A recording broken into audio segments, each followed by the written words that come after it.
happening? It's Adventure Aaron here. Sorry for the delay. I'm obviously going to put myself on ocean time next time, which means I could or could not show up on time. So luckily I'm here. I wanted to introduce everybody. Hopefully can you hear me okay? This is one of a few upcoming live videos I'll be doing over the course of the next 3 to 5 years. This is my tiny home. And that's my neighborhood. Now, today I'm gonna basically introduce you guys to a few different things. Take a moment to kind of show you the inside of Smiles, the ocean rowing vessel that was pretty much donated to me on behalf of the Vancouver Maritime Museum. And just so we're taking care of our sponsors, that would be them right there. The story on Smiles, as I call her, is a little bit of a longer one that you guys can find on the website for adventureaaron.com.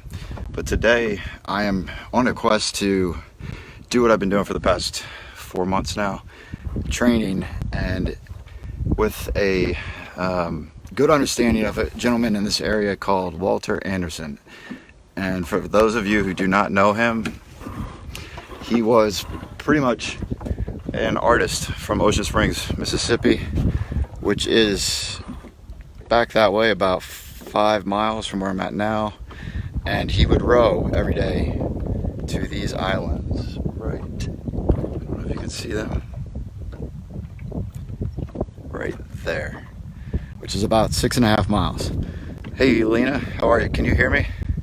So basically he had a sail. The biggest difference between an ocean rowing vessel and this one is that the only form of propulsion is me. No motor, no sail, just these oars. And as you can see, that's them. Really super light with a few different positions to sit in. This is designed for 2 people originally. And I'm going to take you guys inside real quick before we get off and running to the inside of one of these vessels. Now I'm not going to be able to show you everything for security purposes. I do have some very high-tech information that I can't show on technology yet, but one other note, don't use me. I'm not a professional, so please do not consider this as any advice. It's just strictly me learning this art. And you should always wear a life jacket and protect yourself with other good things. Okay, so inside the living quarters, here we go. It's called an AIS, and what that does is basically allows the other ships to know that I am coming and be seen. Since I am only 23 feet in length, I can set this at different various points. This is the VHF currently on the Coast Guard 16 channel. I generally will let it scan. Up here is my radar. This is an extra bonus thing that I have that will allow me to know when a vessel is as close as some eyesight, or a mile, or up to 24 miles, based on this big tower right here. On this side, it's all of the solar panels, which charges all of the batteries that power everything over here. Aside from that, the living quarters. This is my living room. I preferably like that one a lot. This happens to be the kitchen. And down there is some more storage. The distance between here and here is probably about 10 feet. Behind that wall is a desalinator, and what a desalinator does is actually allows you to take the salt water in the ocean and drink it, and it takes out a certain percent of it. You have to make the decision whether, if out here in the Mississippi where there's a recent oil spill, if that's something that you want to also risk yourself drinking. I preferably would rather wait until I'm in the ocean, which will be in a couple months. Behind me is the fruit. A lot of people ask me what kind of food do I carry. Right now it's a lot of fruit, fresh fruit. It's hard to get these days, and aside from that, it's typical rations that are dried. Other things like this are basically, this right here is a dagger board, and what that does is it allows this whole piece to go down and give my rudder more power. So down there you can see it's controlled right here and right here. And from the rowing position, this is what we're looking at. That's just shower water that I use if I need to get rid of the salt water, because sometimes I'll be out here for a few days and weeks like I am about to do. And other than that, this is the seat that you sit in. Originally I had this facing the other way. Some of you may have seen that video where I fell out. I thought that this was designed differently, but I've learned that this is the correct way, facing that way, that you should sit. Not for similar rowboat, smaller, probably by 20 feet. Mike's 23, and he had a sail. So that's it. I hope you guys can hear me. I'm gonna go ahead and we're gonna get started on a little bit of a row. I'm not gonna be able to really say much, but you get a chance to see what it's like to go out in this water.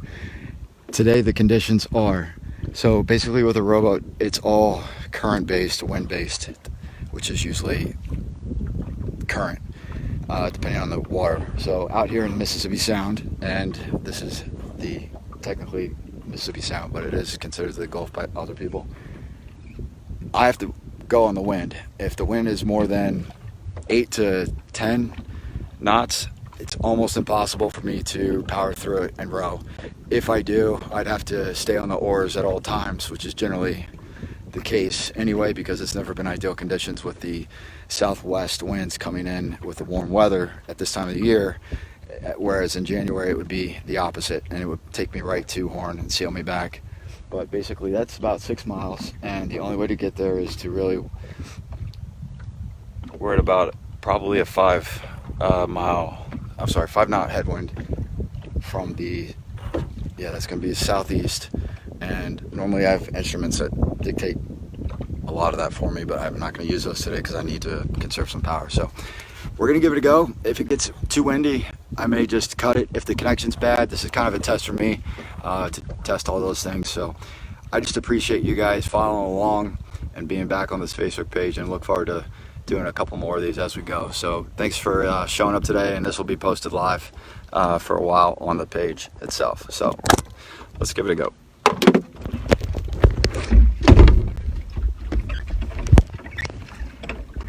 One of the anchors I use for this purpose is just a typical boat anchor. Normally I have a Paratech sea anchor, which will basically allow me, Mississippi mud, will basically allow me to float at night when I get to sleep and want to go to sleep, because I have to stay somewhat in the current. Let's give it a go. Horn on, here we come.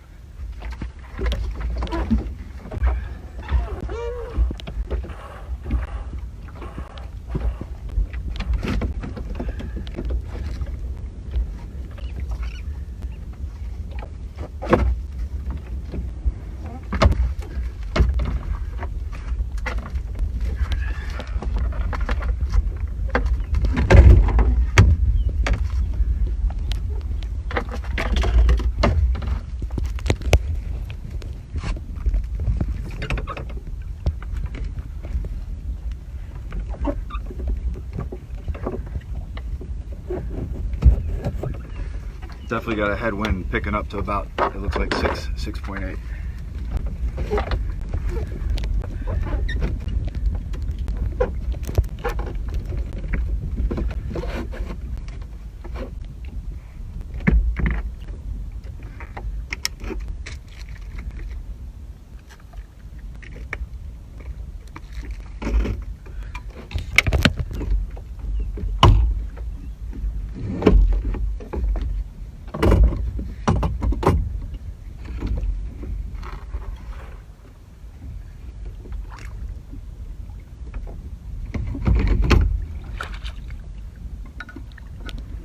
Strap if you need it.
Oh wow, you guys are still here.